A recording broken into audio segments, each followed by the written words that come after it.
sa place sur un événement sportif grand public, qu'on parle de personnes en situation de handicap.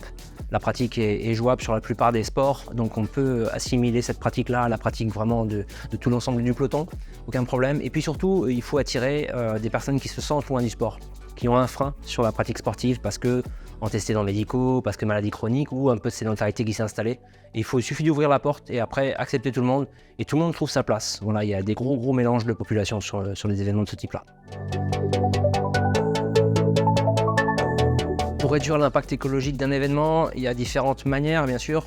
On travaille le fond sur notre organisation pour changer nos achats, challenger nos prestataires, nos fournisseurs pour qu'on change de méthode, qu'on change de matériaux, qu'on change de structure d'installation.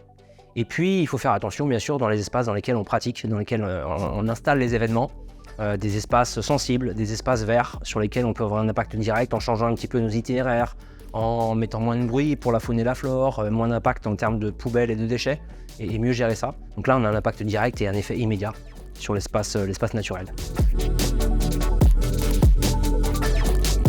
Alors c'est vrai qu'on a des très bons exemples et ça commence à se faire de plus en plus dans les milieux urbains. Le sport est partie de l'espace public dans la création de mobilier, la création d'infrastructures qui sont libres de droit, libres d'accès. Voilà, bien sûr qu'il y a du sport dans les gymnases, dans les stades, ils sont organisés par des clubs, par des structures, par des villes, mais l'espace public c'est aussi ça, c'est aussi le mélange d'une personne et d'un sportif, des espaces qui sont libres à tous, à n'importe quelle heure, n'importe quelle pratique, n'importe quelle génération.